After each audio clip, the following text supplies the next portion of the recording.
thing that gets on my nerves is when people say that Black romance is struggle love. That irks the hell out of me. What up, y'all? Welcome back to another episode of Readers Alike, where we proudly read Black romance. Today's episode is a rant video. Yes, I got a couple things that I like to get off my chest, and I want to share those things with you all.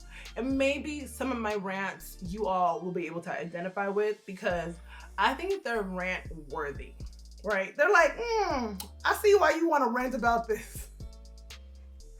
So let's get started. I have a list of things that I have written down that I wish to rant about. I may get through all of them. I may make this a part 1 because there may be too much stuff to rant about. And we'll just make this a part 1 and part 2. And also, I may change my mind as I go through these. I'm like, maybe not. But for now, I'm ranting. So let's get started with rant number 1. Black romance and interracial romance aren't the same. Y'all, they are different. And I get it, right? Because you see Black romance, you see 2 Black people falling in love. And you see interracial romance, which is really just people who are not the same racial identity falling in love. Now, just because one of those people is Black does not make that book a Black romance novel. No, it's still interracial. It is still an interracial romance. So a Black romance doesn't mean that, okay, one person is Black, it's Black romance. Or even if the author is Black and she or they wrote a book where one person is Black and the people fall in love, that doesn't make it a Black romance novel either. It's really simple. It is Black people falling in love. That is a Black romance novel. It doesn't mean one of them is Black. It means Black people falling in love. Black romance. So when people have recommended books to me and be like, oh, have you read this book? Because I'll say like, oh, I like to read Black romance. I'm like, what? Oh my God, have you read this book by such and such? And I'll be like, no. And then I'll see the cover of the book and one of them's not Black. And I'll be like, this is not Black romance. Oh, but and I'm like, no, that is not Black romance. They both gotta be Black, or sometimes all 3. Next up, we have urban fiction. Urban fiction isn't ghetto, people. Let's rant. Look, let me tell y'all, there's so many times people say, oh, I want to read urban fiction because it's just a hood book. It's just ghetto, blah, blah, blah. That is honestly such a disservice to both the authors and the storytelling that's going on, because a lot of urban fiction is not just a hood drama or a hood story where somebody's fighting over somebody's baby mama, blah, blah, blah. That's not what it is. Actually, there are such good stories, yes, in an urban setting. And sometimes, yeah, there is like illegal behavior, but that does not mean that it is ghetto, that is not worthy, that is not good writing. It's actually just as good as a lot of the things that a lot of people read. But for some, it's just like, it's automatically typecast as ghetto or like not valuable or beneath the other books that people like to read. And I'm like, no, it's still storytelling. It's still storytelling. And the reason that I love urban fiction is because it really takes me to an experience in a world that honestly, I'll probably never experience personally. So I just really love the stories on it. Like, if you've read anything, if you've given it a real chance, you will see that urban fiction is really a profound way to tell the stories of people who don't get told, right? That a lot of the times, those stories are the ones that go unheard and no one really talks about. And because of that, a lot of authors that write in this subgenre don't get appreciated because people automatically typecast it as not worthy. And that's just not true. It really isn't. Like, a lot of the stuff that I've read that's been urban fiction, and I've read a lot of urban fiction, there has been so many elements of just like deep, passionate love, of loyalty, of commitment, of fighting for your community, of fighting for each other, representation, overcoming hardships in like predominantly white spaces, to be able to be the top, to be able to be the one who's running things, like all these sort of elements. And I really think it's just a disservice when people minimize urban fiction as though it's just like, oh, this is just a hood story, whatever, it's good. I don't like that. No, I don't like that. I don't. Let's keep going. Next one. Black romance isn't struggle love. Ugh. So we just talked about urban fiction being just considered ghetto or hood or whatever. The other thing that gets on my nerves is when people say that Black romance is struggle love. That irks the hell out of me. Because if you've actually read any of these books, you would see that it's not struggle love. It's literally people falling in love. Like, it's literally people getting together, going on a journey, going through whatever, you know, life obstacles has put in their way, and they end up falling in love. There doesn't have to always, and there isn't always this element of struggle, of infidelity, of abuse, of drug use, of I'm gonna fight for my man when he's in jail, blah, blah, blah. That isn't the common tale. That isn't the common trope. That isn't the common narrative. In actuality, a ton of Black romance really brings to light the true essence of Black love. Like, it really brings to a place where people can actually go and read stories where people like me, people who want love or in love or whatever, experiencing love, are able to just see themselves, are able to see themselves in these stories, in these books. It's like, it's a representation. So for people to minimize it and say, I'm not trying to read nothing about no struggle love, it's honestly disrespectful to just assume that when Black people are falling in love, it's a struggle. Like, why? Why would you categorize it as a struggle, Black people falling in love? Because it's not. Let's continue. My next rant is Barnes & Noble. Barnes & Noble, mark your days. Personally, I get it. It's a business. It's the business of books. I understand that. And I get that there is a deep business element to not only Barnes & Noble, but a lot of bookstores. I can understand. However, what gets on my nerves deeply is that if I go to a Barnes & Noble and I want to find fiction that is around Black people, I'm reduced to the urban fiction section only. Because for some reason, Barnes & Noble, as a business structure, has not invested, has not done the work, has not committed to having wider representation in their romance section that is inclusive of Black love, of Black romances. They've not made the effort to do that. They have not made the effort to expand their collection of Black romance novels. And so as a result, we'll typically find 1 to 2 Black romance authors whose book we can find in a Barnes & Noble. And it's not even just Barnes & Noble. It's a lot of other bookstores too, where the commitment and investment is not there. And again, I get it. It's the business of books. It's the business of books. But at its core,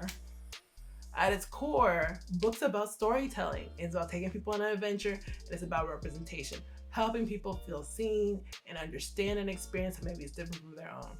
So I'm sick of Barnes & Noble. That's why I don't even go there. I literally go there when it's like a particular author who I know they have their book there, then I can go. But for the most part,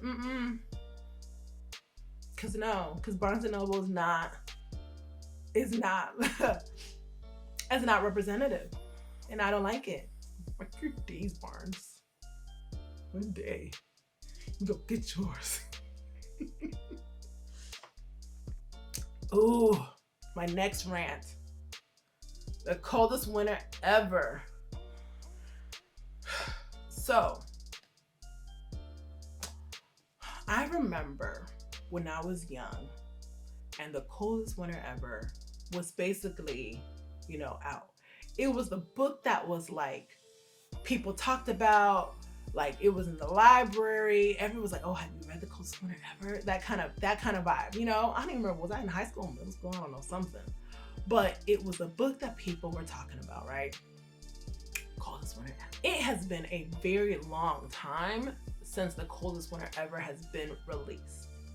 And in that time, there have been, I would easily say, hundreds of other Black, urban, love, mafia books released.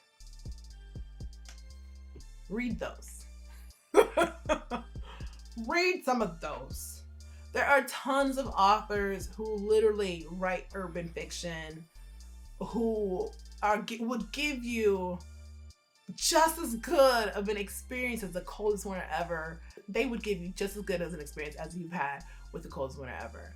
I really do implore people to have that nostalgia read, but I need us to move on. I need us to read, the Ashley Antoinettes, the Ninas, the Siobhan Latrice, the Lady Nesha. I need us to move on. I need us to move on, people. The book was good when it happened, but I need us to move on because it continuously baffles me. But it doesn't. But it continuously baffles me that when I ask people, what's the last Black romance book that you read or Black book that you read, and it's The Coldest Winter Ever, and I'm like, Jesus, you ain't read, man. You ain't read. I need us to move on into other authors' catalogs who write urban fiction, who kill it every time. I need us to do that. I need us to move on. Please. It was good when it happened, but I bet you if you went back and you read it again, you'd be like, okay. Yeah. Let's move on. Let's let The Coldest Winter Ever go. Another rant. If all your Black romance novels come from Barnes, you're not reading the best. Let me say it again. If all of your Black romance novels come from Barnes & Noble, you are not reading the best. Let's be real. These spaces, like I said, they're not like busting open the doors for like, oh, come on. They're not doing that. They're not doing that. So as a result, people, Black authors, Black romance authors have had to develop and create their own lanes for Black romance to exist. And if all you do is get your Black romance authors books from Barnes & Noble, baby, you're not reading the best. You're not. You're really not. If everything comes from Barnes & Noble, you are not reading the best. You are reading okay. And I say that confidently. You're reading okay. Because the girlies who know. The ones who read Black romance hard, we've gone to Barnes. We've read books from Barnes & Noble. We have purchased our books from there. We know it's not hitting like it's supposed to hit. So if you get all your books from there, I wanna bring you to the light. You're not finding the best there. And if you gotta order it online from Barnes and blah blah blah, that just goes to show you Barnes & Noble does not have your top tier Black romance. They'll have a little splash, a little ding ding. But amongst all of it, no. You're not finding your best there. And my last rant is, and this may be controversial, but I'm gonna say it anyways. This is my channel. I can say what I want. If you're Black and you love romance, but don't read Black romance, that's an ick. That's a problem. Cause I don't get that. How could you just be like, nah, I don't read Black romance? I don't understand. I don't get that. Cause here are these Black authors, Black men and women, who are writing stories about people who look like us, who maybe have experienced things that we've experienced, who've had journeys or family legacies or whatever, school experiences, whatever. They're literally writing stories for us with language, with terms, with colloquialisms, all the things that we understand and we vibe with. And they're writing it for you and me. And you don't read it. Make it make sense. Make it make sense. Like, why? I don't understand that. I don't understand that. Like, here you are reading romance and you don't read Black romance. I don't get that. I don't get why. I don't get why you wouldn't. So I implore you to do a little research, whatever. Watch these videos that I posted on this channel. Go on IG and figure out Bookstagram or whoever. But sis, ain't no way that these Black authors are writing Black romance to show Black love, representation of what our love looks like and feels like and how beautiful it is, and you intentionally don't read it. Sis! No! But you read other romances. You read other romances. No.